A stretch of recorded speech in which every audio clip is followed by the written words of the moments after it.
Okay. Welcome to the Parenting with Confidence podcast. I am your host, Teresa Alexander Inman, board certified behavior analyst and infant toddler developmental specialist. So my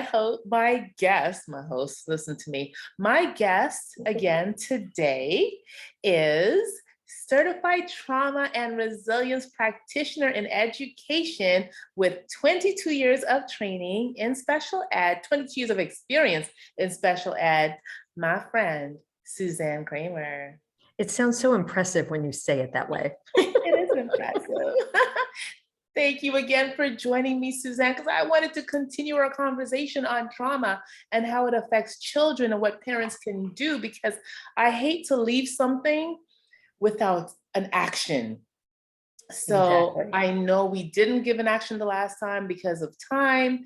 However, I would like to go into that today if you can indulge me.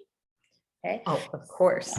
Thank you. So I want to actually just step back a little bit. The last time we spoke and we talked about how trauma can affect children. So I want you to sort of go back into that a little bit, and then we'll move forward just so we can tie in our last episode to this episode. Absolutely. I can remember everything we talked about because we always have such good conversations. But one of the things that you had asked, and one of the things that we had covered before, is that trauma can happen in more ways than we actually realize. We tend to think about trauma as those big things, abuse, a fire, being sexually abused, et cetera, et cetera. But there are lots of different forms of trauma, and they can actually happen, even before a child is born. If we are going through stressful events, or if the mother-to-be is going through stressful events, we know that causes a whole host of changes and hormonal effects within our body. One of the biggest ones being the release of cortisol and adrenaline. And once all those things are released in a mother, by proxy, the child is affected as well. So when you look at the developing nervous system, the developing brain, all those systems are impacted by those. And then once a child is born, particularly if they're, born early, a child who's born prematurely is going to experience all those stressful things of being in the hospital, and depending on what types of medical procedures they endure, those things are stressful. So, and when your body and your brain experience stress, the blood flow, a lot of educators I work with call it the lizard brain. The blood flow goes back to that lizard brain, and none of the front brain is, or it's severely impacted by that because the blood flow is lessened. So when you talk about a child whose brain develops, and remember, brain is 80 to 90% developed by the ages of 5 to 6. So that's that foundational part of the brain. And if the blood flow isn't going where it's supposed to go, that causes structural changes in the brain. Wow. And again, every time you say that, it makes me think of my baby. He's still my baby, and yes, he's 36. But when he was in the hospital, he needed a blood transfusion. Gosh, did I think of that being as traumatic at the time? No, I didn't. But now I'm realizing, of course, it must have been traumatic for him. Oh, yeah, absolutely. Well, and you don't think about those things. And I think I relayed in the last episode as well. We've experienced this with my own daughter, with her vision being impacted. Her vision didn't develop at the time it was supposed to. And so because that didn't happen, her brain made adjustments. And one of the adjustments that they make when one of those 5 senses is impacted is that your reflex, what we call the primitive reflex, which is instantly going into the fight or flight, that stays in place to help protect the child because they can't see what's going on around them. And in her case, she could only see between 5 and 6 feet ahead because she didn't have both eyes working together and teaming, and she didn't have any peripheral vision. So, from an evolutionary standpoint, if you can't see the tiger coming on or the lion coming on your left side to eat you, you're going to be on higher alert. So you're essentially safe. And that's what happened to her. So, you learn these things as you go. Wow. Can you talk a little bit more about the flight, fright, mode? Because Fight, flight, or freeze. yeah, exactly that one. Yes. And you are just like we do when we get into a stressful situation, we become defensive, we freeze, or, we run away. Everybody does it. It's an evolutionary thing that happens to everyone. Well, that happens to our kiddos too. And we tend not to think of it in that way. We always think of, they're just behaving that way for whatever reason. No, there's a reason they behave that way. And particularly for a child who has experienced trauma, even if it's not what we consider trauma, abuse, going through a divorce, parents being divorced, having those medical procedures, all of those things, secondary trauma, seeing all these things such as the shootings and things going on by proxy that make us afraid. Our kiddos are going to have those reactions too. If you think about when you tell a child no, or you take something away, some kids are going to cry. Some kids are going to stand there and stare at you. And some kids are going to come combative at you, whether that be talking back or whether that be hitting you. Those are natural reactions. That's your fight, flight, or fright. It happens to everyone.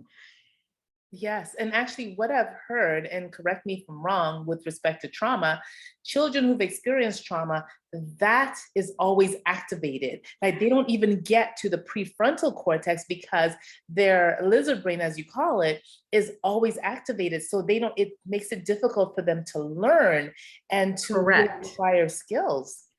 Correct. And we talked about those critical windows of development. That's the foundation. That brain is going to develop, whether it's developing the way it's supposed to, or whether it's developing in a different manner because of trauma or hormones or stress. So that brain develops and that becomes their normal. That becomes their set. That's where their brain is all the time because that's how it's developed. So they're always going to be probably quicker to anger. They're the ones who are always going to be looking around.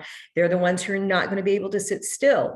If you think about when you're upset or you've had a fight with your significant other, you're not concentrating the way you should, or you're not going to be able to go into an astrophysics class and concentrate the way you're supposed to.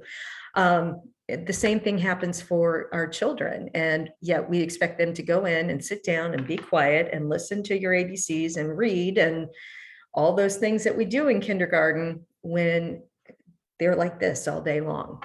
Right. And they don't have the skills that we have to communicate. I tell parents sometimes, and I tell teachers, you act this way. You act out of control sometimes. And you've been on this earth a lot longer than these babies, which means you've had some experiences. You're older, you should, quote unquote, know better.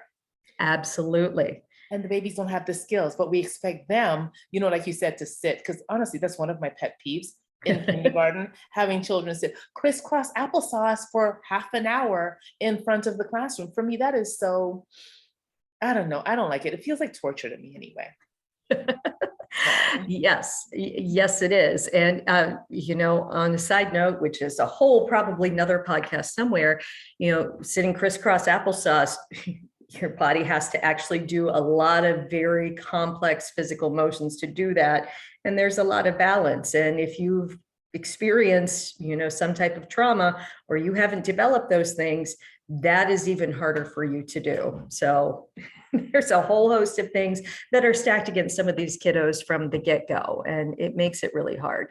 And the other thing that I think is really difficult for some people to understand is that a lot of times these kiddos are very, very bright. They may, they have incredible memories, largely because a lot of times they have to. in order to be safe. So, you may have a child who is memorizing things, who knows their ABCs, or who may be able to, remember things from TV shows or things that they have seen, but emotionally they just melt down at the wrong times. And you're like, what is wrong with this child? Or, you're so smart, why aren't you doing that? Well, they can't. The social emotional muscles and that ability to control is a lot harder.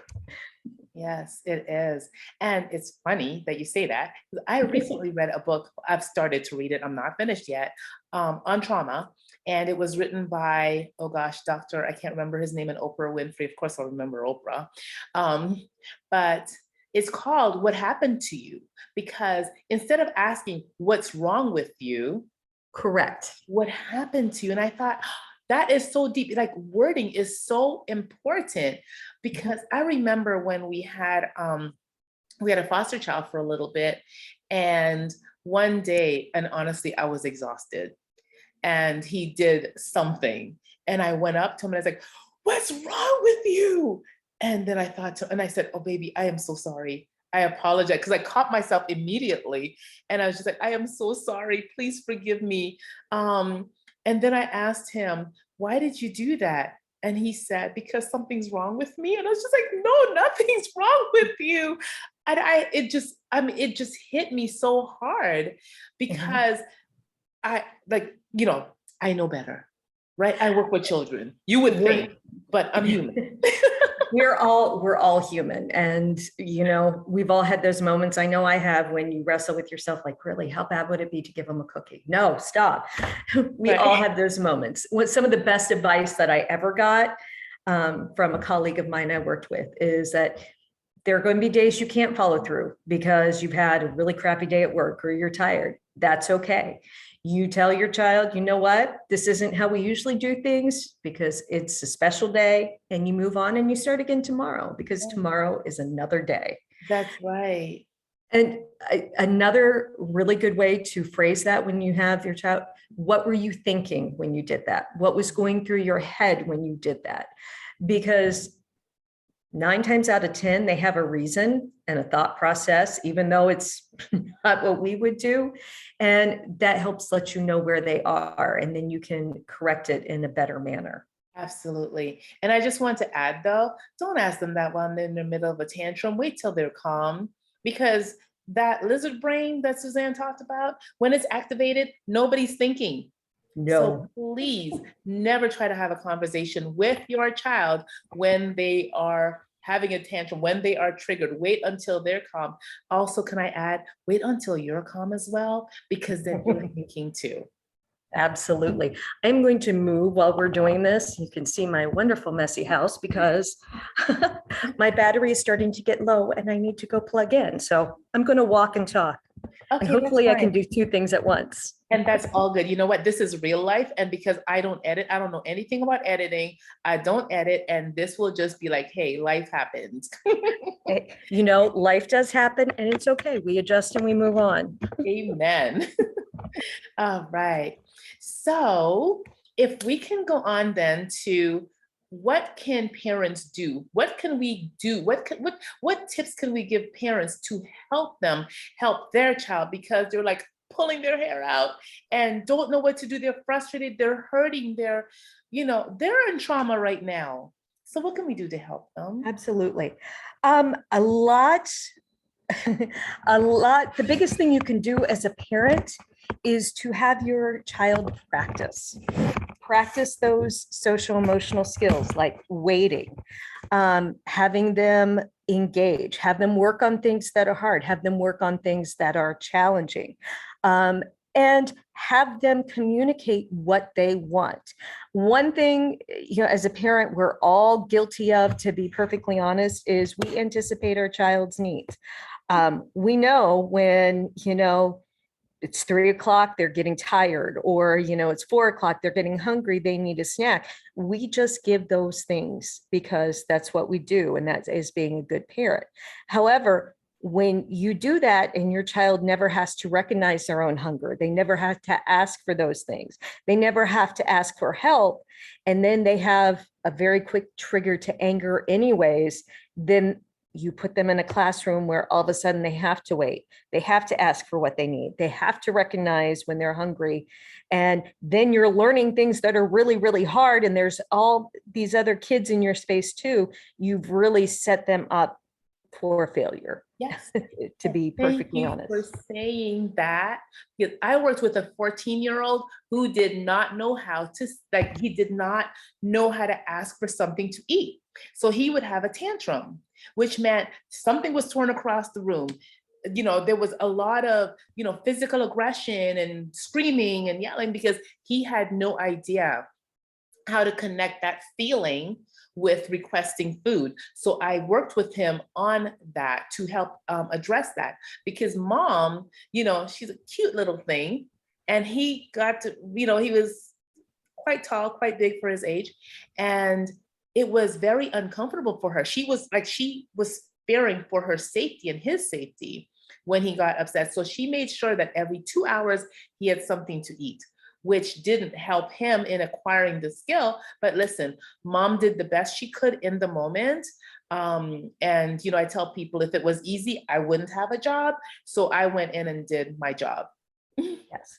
We don't think about what those things, how those things are going to translate 2 years, 3 years, 5 years, 10 years. And, you know, as parents, we're working, we have a house, we have meals, we have bills to pay, you know, life happens. So there are a lot of times where it's like, oh my gosh, I have to get to work. It'll just be easier if I do X, Y, and Z. Well, that's easier now when your child is 2 or 3 or 4. But what about when they're 8 and when they're 9? And what skills have they learned? And then now they're 14 and they want to see the boyfriend, girlfriend, or they want to drive the car, and their needs have always been met. And we're at a point right now where kids really don't have to wait for a lot of things. They don't have to think. We have phones, instant gratification, our dolls, our toys, our robots, our cars. They all do all those things that, you know, they make the sounds, they cry. So there isn't a lot of cognitive energy being spent, or that ability to wait or think or work for something. So you put all those things together, and again, your child goes into a classroom, and then they have to wait, and then they have to learn and do things that are really, really hard, and then they have to negotiate and play. And there's not 10 dolls for everybody that say mama. It's quite a culture shock. And then you have a whole nother trauma on top of everything else. Yes, that is so true. And to that, because again, you know, what I try to tell parents, if you do the hard work now, it gets easier later. And when I say now, I mean from birth to whenever, as soon as we can, to as long as we can. You know, yes, if you don't start receiving services at 5, then start at 5 and go in deep, do the things. Because if you don't do that hard work now, later, like I work with a 42-year-old who wouldn't feed himself because he was so used to people feeding him. So I had to, you know, I refused to feed him. And what he would do was hit his head so hard that you can hear it across the room. It sounded like his head was going to split open, but I knew it wouldn't because he had been doing it all of his life. So that part was it was hard. So you knew he didn't feel anything, because I mean, he's not going to hurt himself that way, right? So I refused to, and I'd push the food back to him and he'd push it to me. And we played this game, you know, initially for about 5 minutes. And eventually, and people would look at me like, you're being so mean. You're being so, I was like, first of all, he's 42. There is nothing wrong with his limbs. You know, he just got used to being fed because his parents, they didn't know any better. They had this baby and they just thought because he had a diagnosis that he couldn't feed himself. And let me tell you, after the 4th or 5th time that I pushed that yogurt back to him, he held the cup in one hand, took the spoon in the other hand, and fed himself. Now that eliminated future head punching. It does happen. Development is going to happen. It may not happen at the same time. It may not happen at the same pace, but those things are going to happen. And, you know, a good analogy, I hate to do dishes. Absolutely hate to do dishes. If I knew that hitting my head would make somebody do my dishes every day, by golly, I'd have a big old bruise on my head. But, I do my dishes. It's okay. I don't like it, but it's something that has to be done. And again, kids dressing themselves. It's hard for some kids. Tying your shoes. Yes, those things are hard. Absolutely. Picking up toys. Does anybody really like to clean? Okay, there probably are some people, but those are all life skills that we have to do. And sometimes they take practice, and sometimes doing them and taking a deep breath and doing them calmly, that takes practice as well.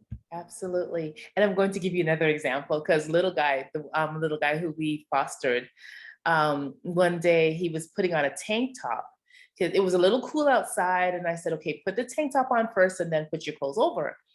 And he came to me, he's like, Mom, can you help me? I said, let me see you try first. And he tried and struggled. I mean, the arm, like he had his neck in the armhole and this and that. And I said, okay, take it off and let's try again. So I put my finger, I stood behind him so he wouldn't even realize I was helping him.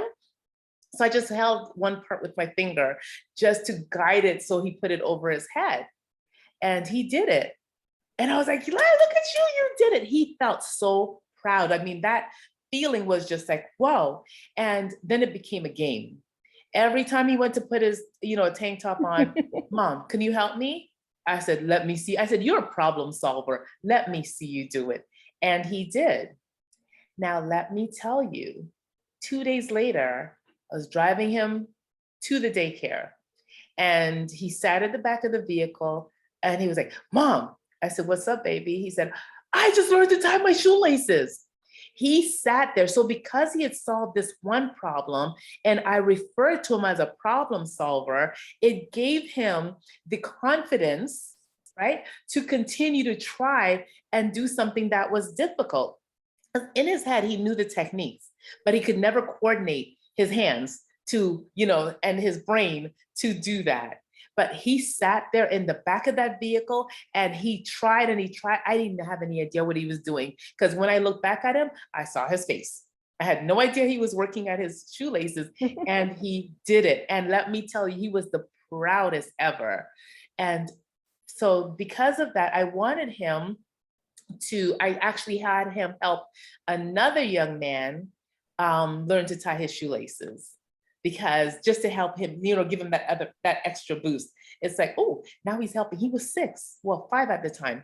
And now he's helping a 9-year-old, teaching a 9-year-old to tie shoelaces. Isn't that a confidence boost? That is a huge step. And I'm glad you brought that up. That's something that we do subconsciously, and you have to work at it. We always say, oh, good job. You did X, you did Y, you did Z. Well, if it's a struggle for someone, and they're really frustrated to begin with, they're not necessarily going to recognize what it took to get them there. So you always want to say, look how hard you worked, or you want to praise the effort, not just the accomplishment, but praise the effort that it took to get there, especially if it's a kiddo who has a social emotional issue or a trauma or something where they don't necessarily respond appropriately. Make sure that you're acknowledging, yeah, that was hard, but look, you overcame, you did it. And I'm thinking of the one friend we had in the classroom. Look at you, you persevered. That means you kept at it. Yes. And they came back later, I persevered. That was beautiful. And it's funny because I've been reading a lot on growth mindset by Carol Dweck. And it's exactly what she says. Praise the process. Stop praising the A. Stop praising, that big lofty goal. Praise the fact that, wow, you sat down and you worked it out. You stuck with it. Look at you. And again, like you said, you're persevering, you're working at it. And that is really huge because if we keep, and like there was a teacher, I saw this was a TED talk. I feel like I'm speaking so fast because I'm so excited. And there was a student, she graded the papers of these students. On one of them, he got 2 out of 20. And all she put on his paper was plus 2. Yes. Why did I do that? This is an F because you didn't miss them all. Exactly. And the next time you do it, you're going to get more. And yes, I've seen that. I love that. I've watched it actually several times because it's very inspiring to me. Because when you see how many you got wrong, it sucks the breath out of you. Mhm. And, I see this now in year 22. I see it much more than I did when I first started. And a lot of it, I really do think has to do with the fact that we don't have to wait for things. We don't have to, the toys all do these things for us. Everything is instant. So I see a lot of students get frustrated when they don't get things the first time. And the reality is, at some point in time, even if you are good at multiple things, there's going to be something you have to work at. And working is hard, and it really, can I say sucks? It really sucks when something doesn't go the way we want to, but we come back and we try again. And that's a skill that has to develop, just like running, just like any athletic sport, just like any academic. Going back and trying again is a skill that we have to practice. And if you have a kiddo who those things are hard for anyways, they're going to need more practice. I very vividly remember this, and out of all my trainings, this is one that stuck with me. It was in MOVE, mobile orientation vestibular class that I took for kids with profound disabilities. If you have a child with a profound disability in an area, it's going to take them an average of 2,227 repetitions of that skill before it's something that they generalize or that they acquire and can do regularly. So if you have a child who can't wait for whatever reason, they're going to have to practice waiting 2,227 times, ideally consecutively, for them to get that skill. So if that's something they're waiting on and that's something they're learning, think about how many times a day that you have the opportunity to wait, and think about how long that's going to take. Exactly. And they don't have to start by waiting long periods of time. You can just start with seconds and slowly increase it over time. So the child says, okay, mommy, I want this. All right, sweetheart, let me just put this away and then I'll get it for you. And then the next time I have to do this thing, maybe wash the dishes. I have to wash a couple of dishes and then I'll get it. So just put things in the way so that they learn to wait, because waiting, like you said, when in life don't we wait? It is such a vital skill to learn. You touched on toys that do everything. So you would prefer then toys where children had to be more creative, had to be more. I'm not saying that all those things are bad, but they do need the time to develop that imagination. They do need that time to plan what they're doing. Okay, I don't have a hat. I can use a pot as a hat, so you're getting some of that creative problem solving. And that pretend play becomes critical as you go on, because history, learning, all of those skills require being able to imagine something and put yourself in a place. Reading, once you get past the picture book stage, requires you to have to think about things in your head and have that representation. And if everything is always done for you and you never have a chance to develop that, that becomes problematic, and that's going to make reading that much harder. Even math at this point in time, a lot of solving word problems and a lot of those technical things, STEM, technology, it requires you to have that ability to visualize. So the earlier you can start practicing that. And waiting is also not going first. If you're playing with your child, we always let our kids go first. Sometimes it's your turn to go first, and that's okay. Yep. And also losing games, teach them how to lose a game. But even before that, what I want to stress, so while your child is still a baby, while your child is still developing, your child who is this is true for every child, lots of rocking, lots of hugs, lots of love, because we can help. Love will help them through the traumatic processes, because that will help them feel safe. And the safer you help your child feel, the better the outcomes for them. And then we can start teaching all those other skills that we've talked about. And loving your child and holding them doesn't mean that they're not going to be sad. And that doesn't mean there aren't going to be times where, they have to think and work things out for themselves. Exactly. It's a balance. Yes, it is. So Suzanne, again, I thank you for joining me. Can we do this again? Absolutely. Thank you so much for having me. I've really enjoyed this. And it's always good to see your smiling face. Thanks. Good to see yours too. So, parents, I hope this has been helpful for you. That we've given you some, tips that you can use to help your child. And when you help your child, you really help yourself as well.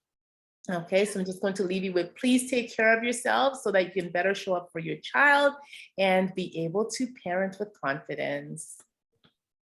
Peace.